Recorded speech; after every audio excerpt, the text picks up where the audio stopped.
Hello అండి, welcome to my channel Suma cooking. ఈరోజు recipe వచ్చేసి క్రిస్పీగా ఉండే దోశలు, అది కూడా టేస్టీగా పల్చగా చాలా క్రిస్పీగా ఉంటాయి. చల్లారాక కూడా మనకి క్రిస్పీ అనేది అస్సలు తగ్గదండి. దోశది అంత రుచిగా ఉంటాయి. నేను చూపించిన విధంగా ఒక్క రెండు రకాలు మనం గ్రైండ్ చేసుకున్న పిండిలో కనుక కలిపి దోశలు వేసుకుంటే చాలా క్రిస్పీగా వస్తాయి. ఇప్పుడు అది ఎలా ప్రిపేర్ చేసుకోవాలో చూద్దాము. మనం నార్మల్గా రెగ్యులర్గా పట్టుకునే విధంగా దోశల బ్యాటర్ని అయితే పట్టేసుకోవాలి. ఇలా గ్రైండ్ చేసుకున్న పిండిని ఒక బౌల్లోకి తీసుకొని పక్కన పెట్టేసుకోవాలి. తర్వాత ఒక ఖాళీ బౌల్ తీసుకొని ఆ బౌల్లోకి ఒక 2 టేబుల్ స్పూన్ల వరకు శనగపిండి వేసుకోవాలి. ఈ శనగపిండిలోనే కొద్దిగా వాటర్ పోసుకుంటూ ఉండలేం లేకుండా చక్కగా సాఫ్ట్గా కలిపేసుకోవాలి. ఒకసారి వాటర్ యాడ్ చేయకుండా కొన్ని వాటర్ యాడ్ చేసుకుంటూ చక్కగా బాగా కలిపేసుకోవాలి. చాలా క్రిస్పీగా ఉంటాయి, టేస్ట్ కూడా చాలా బాగుంటాయండి దోశలు అనేటివి. మనకి ఒకసారి అయితే ట్రై చేసి చూడండి. రేకుల్లాగా వస్తాయి పల్చగా దోశల మట్టుకు. చూసారు కదా, ఇలా ఉండలేం లేకుండా బాగా కలుపుకున్న బ్యాటర్ని మనం గ్రైండ్ చేసి పెట్టుకున్న దోశల పిండిలో అయితే వేసేసుకోవాలి. ఇందులోనే ఇంకొచ్చేసి ఒక టేబుల్ స్పూన్ వరకు షుగర్ కూడా వేసుకోవాలండి. షుగర్ వేసుకోవడం వల్ల మనకు దోశల మటుకు ఏమాత్రం స్వీట్నెస్ అయితే రాదు. కలర్ మటుకు చాలా బాగా వస్తుంది దోశలు, టేస్ట్ కూడా చాలా బాగుంటుంది.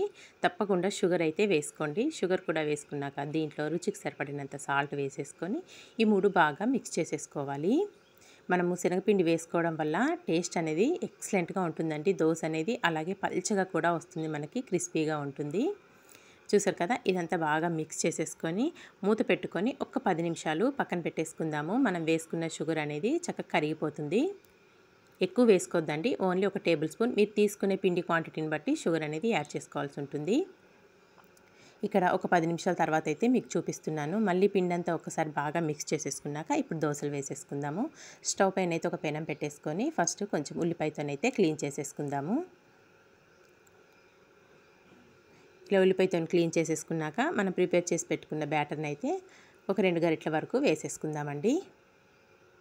ఇలా వేసేసుకొని చక్క పల్చగా దోశ అంతా పెనం వచ్చేంత వరకు చక్క స్ప్రెడ్ చేసుకోవాలి. చక్క పల్చగా వస్తుంది దోశ మట్టుకు. చూసారు కదా, మనకి ఎంత పల్చగా కావాలంటే అంత పల్చగా వేసేసుకోవచ్చు. ఇలా వేసేసుకొని ఇప్పుడు పైనుంచి కొద్దిగా నెయ్యి కానీ ఆయిల్ కానీ వేసేసుకుందాము.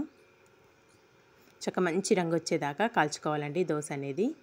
చూసారు కదా, చక్కగా ఇక్కడ మంచి రంగు అనేది వచ్చింది బ్రౌన్ కలర్లో. ఎంత క్రిస్పీగా ఉందో చూస్తున్నారు కదా. దోశ అనేది మనం శనగపిండి వేసుకోవడం వల్ల చాలా క్రిస్పీగా వస్తుందండి దోశ మట్టుకు. మనం షుగర్ వేసుకోవడం వల్ల కలర్ కూడా చాలా బాగా కనిపిస్తుంది. చూస్తుంటే మీకు అర్థమైపోతుంది కదా ఎంత క్రిస్పీగా వచ్చిందో దోశ అనేది. ఇక్కడ ఏదైతే దోశ అయితే చక్కగా కాలింది. ఒక ప్లేట్లోకి తీసేసుకొని ఇప్పుడు ఇంకో దోశ అయితే వేసి చూపిస్తానండి.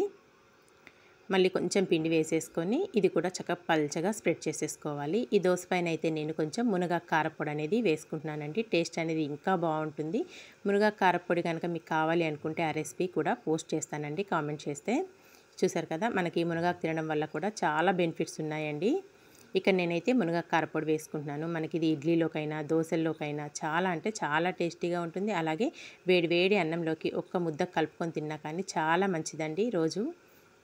ఇక్కడైతే పైనుంచి ఒక టేబుల్ స్పూన్ వరకు మునగాకు కారపొడి వేసేసుకొని కొద్దిగా ఆయిల్ వేసేసుకొని ఈ దోశను కూడా క్రిస్పీగా కాల్చేసుకోవాలి. చూసారు కదా, చక్కగా ఎంత క్రిస్పీగా వచ్చిందో. చాలా అంటే చాలా టేస్టీగా ఉంటాయి. మీరు కూడా తప్పకుండా నేను చూపించిన విధంగా శనగపిండి అలాగే షుగర్ యాడ్ చేసి దోశలు అనేటివి ట్రై చేయండి. చాలా క్రిస్పీగా ఉంటాయి. చల్లారాక కూడా మనకి క్రిస్పీ అనేది అస్సలు తగ్గదండి దోశ. మనం నార్మల్గా దోశలు వేసుకుంటే వేడిగా తింటేనే క్రిస్పీగా ఉంటాయి కదా. కొంచెం చల్లారినా కానీ మెత్తబడిపోతాయి కదా. మనం శనగపిండి వేసుకోవడం వల్ల ఇవి అసలు అలాగే ఉండవండి. చక్కగా క్రిస్పీగా ఉంటాయి మనకి. ఇంక ఈరోజు అయితే నేను పల్లీల చట్నీతోనైతే సర్వ్ చేసేసుకుంటున్నాను. చూసారు కదా, నేను చూపిస్తున్నాను ఎంత క్రిస్పీగా ఉన్నాయి దోశలు అనేటివి. తప్పకుండా మీరు కూడా ట్రై చేశాక మీకు ఎలా వచ్చిందో ఒక చిన్న కామెంట్ అయితే చేసేయండి. ఇలాంటి మంచి వీడియోస్ కోసం అయితే మరి వెంటనే మన ఛానల్ని సబ్స్క్రైబ్ చేసుకోండి ఫ్రెండ్స్. వీడియో నచ్చితే మీ ఫ్రెండ్స్కి రిలేటివ్స్కి కూడా షేర్ చేసేయండి. ఇంకా మునగాకు కారపొడితోనైతే చాలా అంటే చాలా టేస్టీగా ఉంటాయండి దోశలు అనేటివి. Thank you for watching friends. Bye.